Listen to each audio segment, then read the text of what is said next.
If you're a beginner in UX design and you're building your portfolio, then this video will help you out. I will be reviewing a real portfolio of a designer who has very little client work experience. So be sure to take notes as I will be pointing out positives and negatives from this portfolio. Let's go. Okay, so this is Catalina's portfolio and we're on the home page.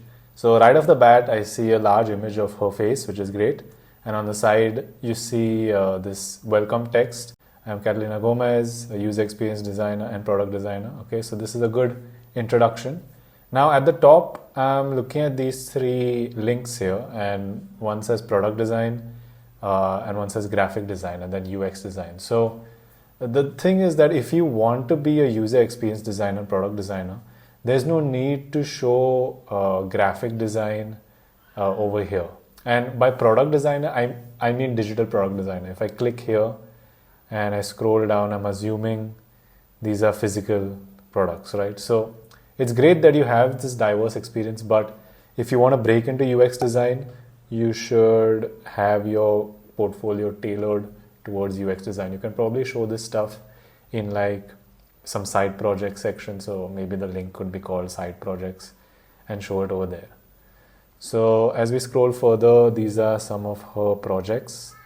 All right, so redesigning e-commerce. Okay, so now right off the bat, there's excuse me, there's a lot of text over here, and as a recruiter, I don't have all the time to read all of this text, right? So I want maybe a one-liner or max 2 lines of what the project was about and what impact did it have. So in this case, redesigning e-commerce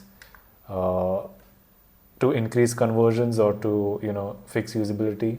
So you could have something like that in your one-liner, and just a normal CTA, and maybe some a one line of the work that you did. So did you do UX research? Did you do heuristic evaluation, usability testing? You can mention all of that, but you don't need to include so much text here on this page. So I'm going to click into one of her case studies, and at the top, enhancing the Andina's app. Okay, a better shopping experience. So this is a grocery app. Okay, impact for the brand, the UX project, benefits, enhancing user satisfaction, personalized recommendation. Okay, focus on inclusivity. So I'm just skimming through this and I'm trying to find where it says like a problem statement. So expanding the customer base by addressing challenges like language barriers, dietary preferences, and increasing sales. So these are things you should highlight, right? This is a paragraph, but highlight the key points, like the key problems that you're trying to solve for and the goals. So in this case, increasing sales by improving navigation and addressing challenges like dietary preferences and language barriers. So she was responsible for the whole design. Okay, that's good. 16 weeks. All right. So I have this video. We have this video here, and it's a great prototype, right? I think it looks pretty nice as well from what I'm seeing now. It would be nice to add some copy here, some text here. Like, what are you showing me exactly? What are you showing me? A particular flow that you designed, or what's going on here? Because I don't really know exactly what you did over here, right? So that's something to think about. Context and challenges. So Andina is a grocery store dedicated to serving customers, diverse dietary needs, health conditions, and so on. Okay. Aims to solve shopping experience for individuals with dietary restrictions. Right. So it's a grocery store. It's like a physical store. And okay, she's highlighted some points, which is good. So some products are labeled in different languages. Okay, this is a problem. Hard to locate specialized products, complex food labels, a long ingredients list, unclear. Allergen information, okay. Struggle to choose fresh produce. Right. So from my understanding is this is a physical grocery store and they have a variety of products that address these needs. However, some products have information in different languages. Some of the labels are inconsistent and they don't have all the information clearly displayed regarding allergies and so on. And the fresh fruits and vegetables are, difficult to identify. I like the illustrations here. They're nice. So project objectives, breaking language barriers, simplifying labels, and simplifying product. So the thing is that this section and this section, they're two separate sections, but they don't need to be separate sections. You could probably have included this under here, like in maybe cards, because essentially you're just flipping what you said above. Language barrier, breaking language barrier. Complex labels, simplifying complex labels. So you don't need a separate section. Essentially you're saying these are the challenges, and you can probably write how might we statements, right? How might we simplify the labels to empower users to make the right choices, right? So something like that. Okay, so she's directly jumped into final solution. Okay, grocery app features for better shopping experience. Okay, multilingual labeling system. So allows users to instantly recognize products and view detailed information. So you know how she's given text here and then an image, a video. The same thing could have been done here because this is a video, right? If this was just an image, a static image, then that's fine. You don't really need to add context. But if you're showing a video, then I'm going to assume it's a prototype or something. So it would be nice to have text here. But she's done that over here. So interesting. You hover, the app translate product details, okay, ensuring that customers make informed decisions. So nice. You select the language and then you click OK. And it translates. Interesting. It translates the food names right on screen. I'm assuming, I don't know, is this possible? Can this be done to this level? It would be interesting to see, but I like the way she's trying to solve the problem because you're holding the phone at a distance, so for it to detect the exact text in all of these products is incredible. So I like the idea, but okay, let's move on. In-store navigation with dietary filters. Okay, so in-store navigation, let's say filters product by specific needs, right? So again, I'm not too sure. Finding items, okay, I think these are filters that she's applied, but is it telling me which products are there? And you know, why would I need to hold my camera around? Because what if I don't know where these items are in the store, right? I would probably just want a list of the products, I guess. Any dietary preferences. So I added these and I clicked on apply, but I'm just assuming I'm thinking will it give me like a tick like on these products, which ones meet these needs? I don't know. Anyway, ripeness recognition assistant, okay. So she's chosen the language, and I thought this was for fresh food, access ripeness fruits and vegetables. So I don't see any fruits here. These are frozen fruits. They're not fresh fruits for sure. So I don't see any fruits and vegetables here. So maybe this is an incorrect prototype. I'm assuming she's put the wrong video over here. So I would definitely fix that because this is not really aligning with what's written here.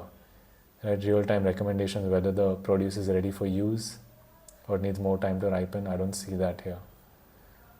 Anyway, okay, she's now going into a process, understanding the current state, ethnographic fieldwork. She is scheduled 5 different visits to store on different days, okay. Observing how customers interact with the items. I paid close attention to the visible frustrations, okay. So when I hover over, okay, I discovered this by accident. Actually, I didn't know this text will show up when you hover, but some clients depend on guidance from others to locate products and what a product is. Some clients are interested in knowing the ingredients of products. They read labels, even they smell them, okay. They choose fresh produce, examining each item, touching them, okay. Alright, so she's done some field studies, field research. Interviews. She had an opportunity to interview people. Okay, so these are her findings. I would put a heading first. that says findings, because I didn't know what these were. I just thought they were videos until I hovered and saw this. So understanding the current state, okay, be more elaborate, like the current state, okay, what are things you wanted to understand, how are people shopping, you know, what are the problems they're facing. You can write these in cards or in like bullet points at the top. Call outs, you can use call outs. Interviews, okay, these individuals, they came from diverse backgrounds, okay, did not speak English, and 2 worked as Uber grocery drivers, okay. So he has trouble understanding product labels. Again, food labels is a problem. I'm not a cook, I shop. For at times I choose between different, but no clear guidance, okay, so she's having problems with fresh produce. So design decisions. So okay, design decision, user testing and iterations.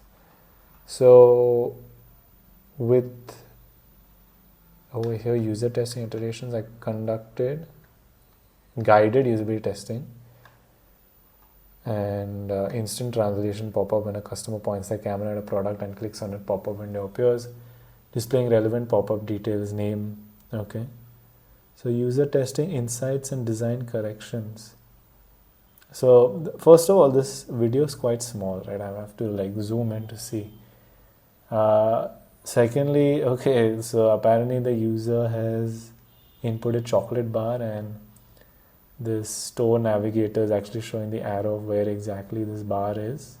It's kind of neat. However, multilingual labeling system. Over here it says when a customer points their camera at a product and clicks on it, a pop-up window appears displaying relevant product. However, here I think she's, would you like to get product suggestions? I'm actually very confused here of what exactly you're showing me, because okay, she has a shopping list.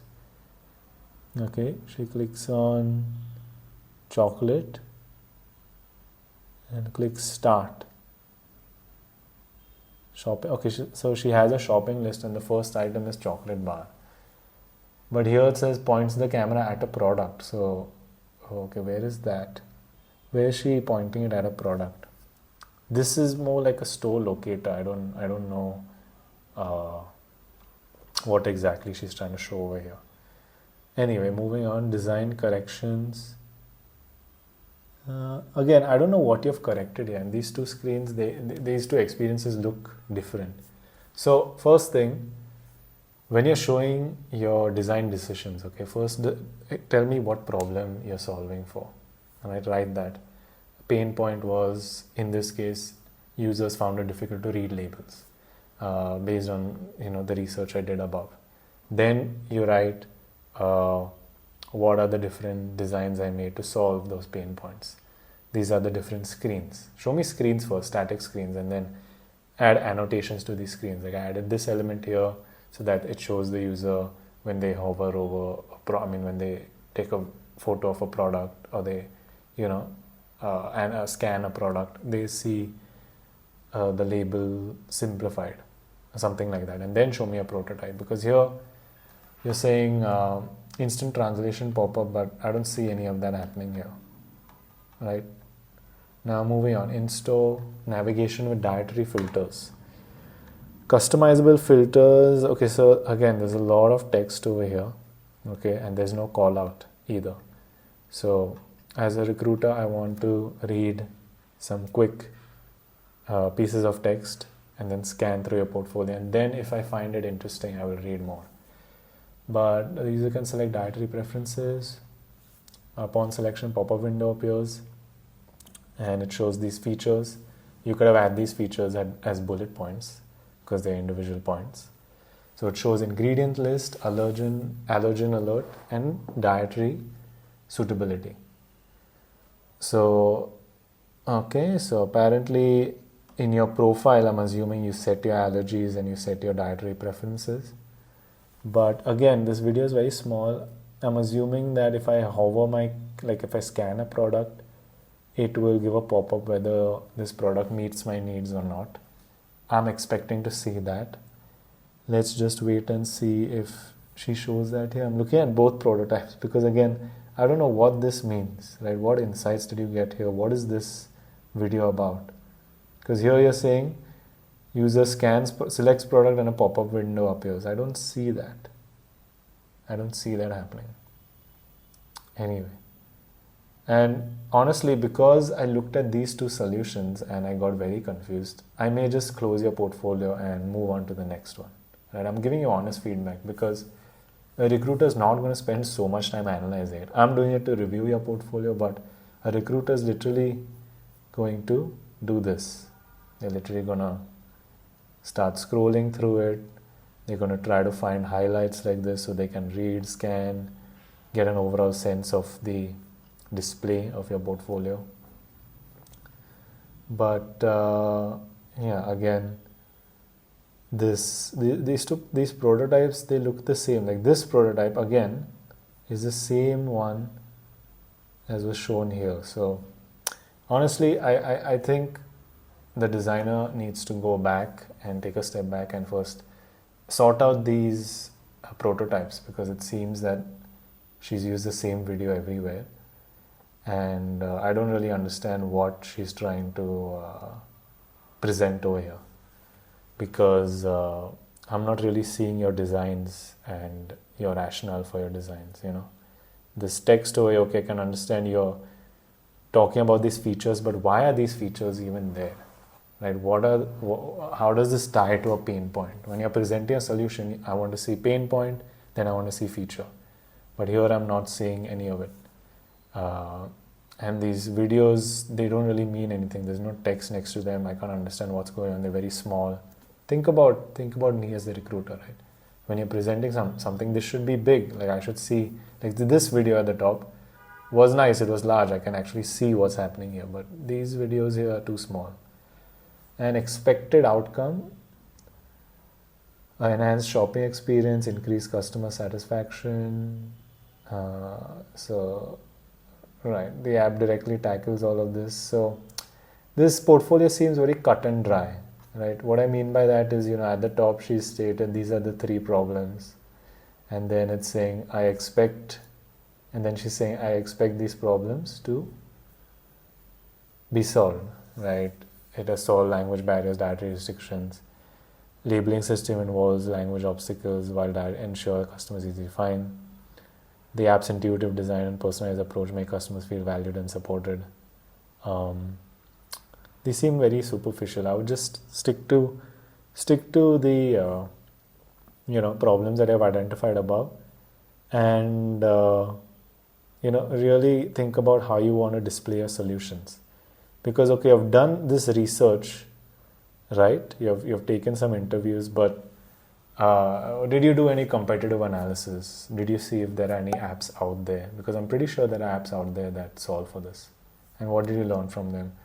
And what did you test exactly? You know, what did you test? Show me the prototype. Show me the screens. Right? This is what I tested. User couldn't find this button, or they couldn't understand this flow. That's why I corrected this flow. And then this is the new flow that I made, and that's why it's better. So that's what I want to see. Not just some videos like this.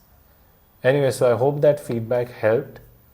Bottom line is, a recruiter is not going to spend much time on your portfolio. They want crisp bullet points. So highlight things wherever you can to tell a story. Go deeper in your research. Okay, yes, you interviewed users, great, but do some secondary research. Go online, see what people are saying online in forums, and look at competitive apps. And then think about, okay, people face language barriers. So if I pick up a product and I don't understand the label, what's the flow like? Show me step 1, the user scans. Step 2, the user does this. Don't show me this video only without any context, because I don't know what's going on here. And besides, when you're presenting your information, user points at the camera, you're saying one thing, but you're showing something else. So there's inconsistency with your presentation over here. But anyway, all the best. I hope this feedback helps you, and be sure to incorporate it. Thank you. And that's it. I hope you enjoyed this portfolio review and most importantly learned from it. Be sure to subscribe for more reviews and tutorials on UX UI design. Thanks for watching.